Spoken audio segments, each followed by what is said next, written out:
नमस्कार दोस्तों। हा क्या बढ़िया दिन है आज। इतना बड़ा मॉड्यूल आज कंप्लीट हुआ, पूरे 15 शानदार लेक्चर्स का। जी हाँ, टेक्नोलॉजी और एनवायरनमेंट इश्यूज का मॉड्यूल आज हमने कंप्लीट कर दिया और इतनी बढ़िया लर्निंग्स हुई हैं इस मॉड्यूल में कि पूछिए मत। तो भैया कल से जो है हमारा नया मॉड्यूल शुरू हो रहा है, तो आप आज के आज कोर्स ज्वाइन कर लो। कल से हम पॉलिटी का हमारा बहुत बड़ा मॉड्यूल चालू कर रहे हैं, गवर्नेंस इन इंडिया, जिसमें यूनियन पार्लियामेंट पढ़ाएंगे। वो लेक्चर तो हम यूट्यूब पे लाएंगे ही, लेकिन मॉड्यूल शुरू हो गया है, आप आ जाओ। वैसे इससे फर्क नहीं पड़ता क्योंकि कोर्स में सब कुछ आपको पोर्टल में मिल ही जाता है।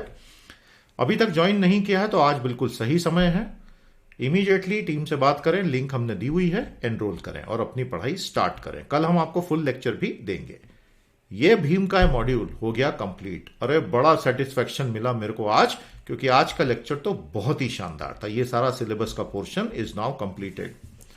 तो ये सारी चीजें आज हमने डिस्कस की।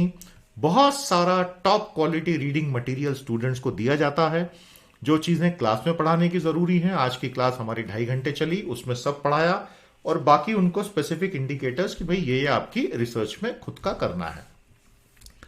तो आज हमने क्या क्या पढ़ा, जैसा कि आप देख ही रहे हैं दोस्तों, आपके सामने ही है स्क्रीन पर। अच्छे से आप यहां पॉज करके देखें, आपको समझ में आएगा। एक भी चीज नहीं छोड़ रहे हैं हम। हर साइकिल के साथ कोर्स को और रिवाइज कर देते हैं और रिच कर देते हैं, ताकि छोटी छोटी फीडबैक स्टूडेंट से जो मिलती है उसमें से कुछ भी छूटे नहीं हमसे। सबसे पहले आज हमने ग्रीन हाउस इफेक्ट और ग्रीन हाउस गैसेस को विस्तार में देखा, विस्तार में समझा। इसको देखिए, मोटे मोटे तौर पर तो हर बच्चा जानता है ये क्या है, लेकिन हमें एक महत्वपूर्ण एग्जाम के हिसाब से जब समझनी होती है तो इसको इस तरह के टेबल्स के साथ बहुत गहराई के साथ जाके देखना पड़ता है, जिसमें ग्रीन हाउस वार्मिंग, जो ग्लोबल वार्मिंग पोटेंशियल और एटमॉस्फेरिक लाइफ टाइम के साथ मैच करके चीजों की गंभीरता को देखना पड़ता है। साथ ही साथ बहुत सारे ऐसे पॉल्यूटिंग पार्टिकल जो एक्चुअली कूलिंग इफेक्ट पैदा कर देते हैं, उसके साथ कैसे बैलेंस आउट हो रहा है। एक एक मॉलिक्यूल की स्पेसिफिक जो जानकारी होती है, खासतौर पर कार्बन डाइऑक्साइड, और उसके बाद CO2 वाटर वेपर का comparison, link between GHG emission, world GDP, population, ये सारी चीजें बारीकी से अच्छे से समझी। तो ये हमारा सबसे पहला चैप्टर आज का रहा। इसमें ये बड़ा यूजफुल रहता है कि टोटल सोलर इंसोलेशन आ कितना रहा है, कहां कैसे क्या जा रहा है, कितना वो एब्जॉर्ब हुआ, कितना रिफ्लेक्टेड बाय सरफेस हुआ, कितना उसकी ऊपर से रेडिएटिव फोर्सिंग वापस चल रही है। सारी चीजें नंबर्स के साथ थोड़ा सा समझना जरूरी होता है। फिर हम आ गए ग्लोबल वार्मिंग पर।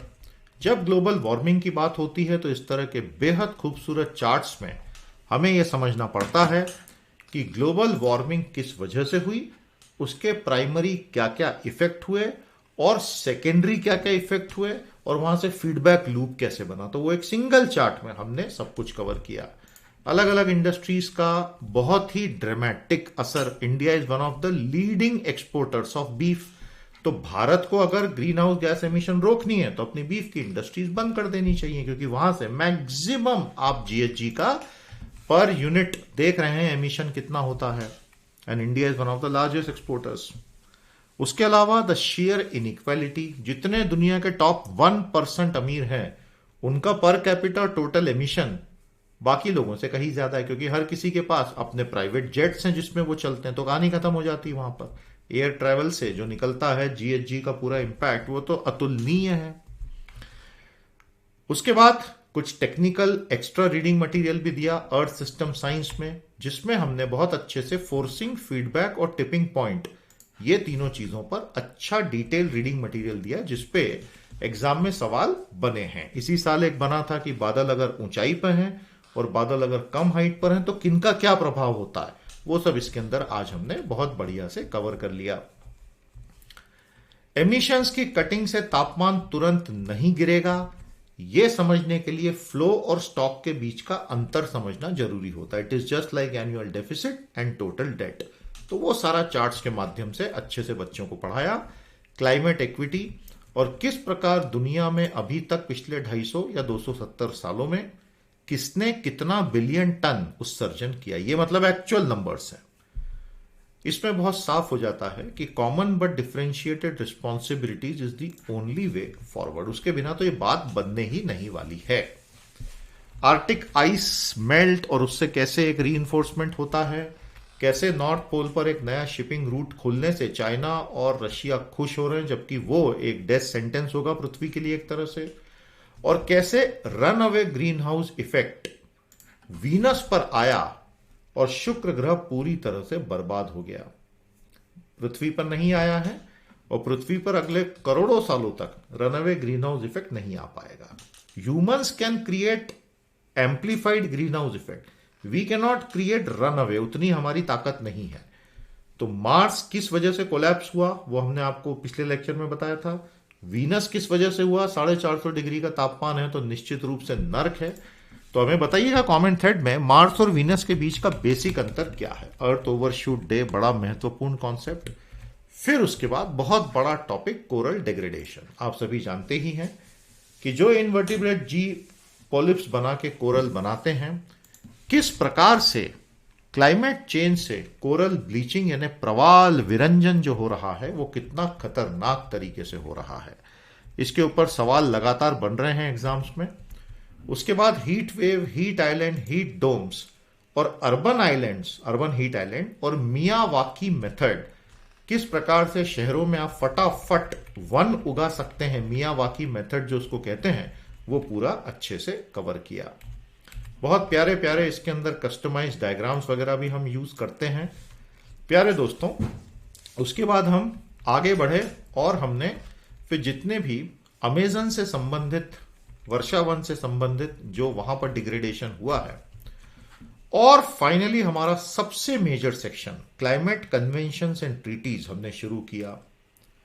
ये एक इतना महत्वपूर्ण टॉपिक है। हालांकि आपने नोटिस किया होगा, अगर आप ये पूरी हमारी 150 समरीज की सीरीज फॉलो कर रहे हैं जिसमें हम 16 फुल लेक्चर्स भी दे रहे हैं, आपने नोटिस किया होगा कि किस प्रकार से हमने पहले भी बहुत सारे लॉज कवर किए, लेकिन क्लाइमेट चेंज से जुड़े जो बड़े लॉज हैं, UNFCCC हो या फिर क्योटो प्रोटोकॉल हो, ये सब चीजें हमने आज के लिए बचा के रखी थी। तो ये हमने आज बहुत बेहतरीन तरीके से एक एक प्रोटोकॉल को डिटेल में समझा।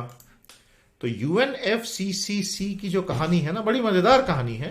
72 में शुरू हुई थी जब स्टॉकहोम कन्वेंशन हुआ, और वो पहली तस्वीर में आप भारत की प्रधानमंत्री इंदिरा गांधी को देख रहे हैं। 1972 में दुनिया की पहली climate conference, UN conference on human environment में शानदार स्पीच देते हुए, बहुत ही खूबसूरत तस्वीर है वो। और उसके 20 साल के बाद रियो अर्थ समिट में UNFCCC का जन्म होता है। मिटिगेशन अडेप्टेशन के अंतर और इनके बारे में इंपॉर्टेंट चीजें। फिर जब ये सारी बातें होती हैं तो ओजोन लेयर डिप्लीशन पर तो आना ही पड़ता है, और वो तो बहुत सफल रहा है मॉन्ट्रियल प्रोटोकॉल, क्योंकि जो वियना कन्वेंशन 1985 हुआ था ओजोन को बचाओ, उसका जो प्रोटोकॉल बना था वो था मॉन्ट्रियल प्रोटोकॉल, और उसने सफलता प्राप्त की है। लेकिन बेसिक बात ये समझ लीजिएगा कि एक बार ये क्लोरोफ्लोरोकार्बन ऊपर पहुंच गए तो वो ओजोन को तोड़ने का काम तो लगातार करते रहते हैं। आप ये मत सोचिएगा कि वो होल फिलअप हो गया एंटार्क्टिका के ऊपर, ओजोन तो टूट ही रही है आज भी। तो ये खतरनाक चीज है थोड़ी सी। उसके बाद क्योटो प्रोटोकॉल बहुत बारीकी से कवर हुआ, और क्योटो प्रोटोकॉल से निकले हुए तीनों जो कार्बन मार्केट मैकेनिज्म्स थे, joint implementation JI, clean development mechanism CDM, और emissions credit and offset trading, international credit trading system, उस पे अगले सेक्शन में हमने कवर भी किया। फिर पेरिस क्लाइमेट जो पूरा सौदा हुआ उस पर बात हुई। COP26 में भारत ने क्या क्या कमिटमेंट दिए, इसमें प्रीलिम के बहुत सारे जो क्वेश्चन आए वो हमने कवर किए। फिर आज का जो सबसे तकनीकी पोर्शन था, carbon trading, carbon taxes, carbon pricing, ये सेक्शन इसके बाद आया। ये वाकई में काफी जटिल सेक्शन है, तो उसको आराम से धीरे धीरे एक एक चीज को पकड़ पकड़ के समझाया कि किस तरह से होता है, कैसे होता है। वो यहां समझा पाना इसलिए पॉसिबल नहीं है, वो पूरा लेक्चर के अंदर ही हो सकता है, और उसमें छोटी छोटी बहुत सारी चीजें कवर हुई। जो सबसे महत्वपूर्ण चीज कवर हुई है वो है इंडिया एंड कार्बन ट्रेडिंग। तो भारत कैसे अलाउ करता है कार्बन ट्रेडिंग। तो हमारे यहाँ दो सिस्टम है अभी, एक तो है perform trade and achieve scheme, और दूसरी है रिन्यूएबल एनर्जी सर्टिफिकेट्स। ये सब खत्म करके सरकार ने प्रपोज किया कि यूनिफॉर्म कार्बन ट्रेडिंग मार्केट बनाकर इंडिया को डीकार्बोनाइजेशन का सबसे बड़ा एक्सपोर्टर बना के ट्रिलियंस ऑफ डॉलर्स हम इसमें कमा सकते हैं। वो शायद पीयूष गोयल जी का 30 ट्रिलियन 30 साल यहीं से आ रहा है, मुझे ऐसा लगता है। बड़े प्यारे मिनिस्टर हैं, बहुत अच्छी अच्छी बातें करते हैं। उसके अलावा फिर बहुत सारा रीडिंग मटेरियल भी दिया गया है आज, जैसे मैंने आपको बताया था। इसमें हमने कवर किया है कार्बन कैप्चर टेक्नोलॉजीज जितनी भी हैं वो कवर किया है। एलॉन मस्क ने, आपको पता ही है, कार्बन कैप्चर टेक्नोलॉजी के लिए $100 मिलियन का प्राइज भी रखा है। इस सब पे काफी विस्तार में आज बात हुई, और फिर काफी सारा रीडिंग मटेरियल भी, जैसे मैंने आपको बोला। एनवायरमेंटल इम्पैक्ट असेसमेंट और एनवायरमेंट परफॉर्मेंस इंडेक्स जो है प्यारे दोस्तों, जिसमें भारत का 2022 में रैंक 180 में से 180 आया है। तो ऐसा क्यों, उसको समझने की भी हमने कोशिश की कि एनवायरमेंटल परफॉर्मेंस इंडेक्स में भारत दुनिया में सबसे नीचे रैंक पर कैसे पहुंच गया, सरकार की कौन सी 5-6 आपत्तियां हैं उसमें कि वो रीडिंग गलत क्यों है, वो भी बताई। तो इस तरह से आज का हमारा ये कंक्लूडिंग सेशन हुआ। क्या आपने हमारा कोर्स अभी तक एनरोल किया है? नहीं किया हो, अभी के अभी कीजिए, बिल्कुल सही मौका है, और अपनी यात्रा की शुरुआत करें। पूरा का पूरा एक शानदार पैकेज है, आप मेरे साथ पूरा कोर्स करेंगे, आनंद परमानंद की स्थिति में रहेंगे। ज्ञान है तो आनंद है, यस और नो, करके दिखाएंगे। आज के लिए इतना ही। कल हम आपको यूनियन पार्लियामेंट का फुल लेक्चर रिलीज करेंगे, और उसके बाद मंडे से आपको 10-10 मिनट की समरी। ऐसा हम चलेंगे पूरे दिसंबर तक।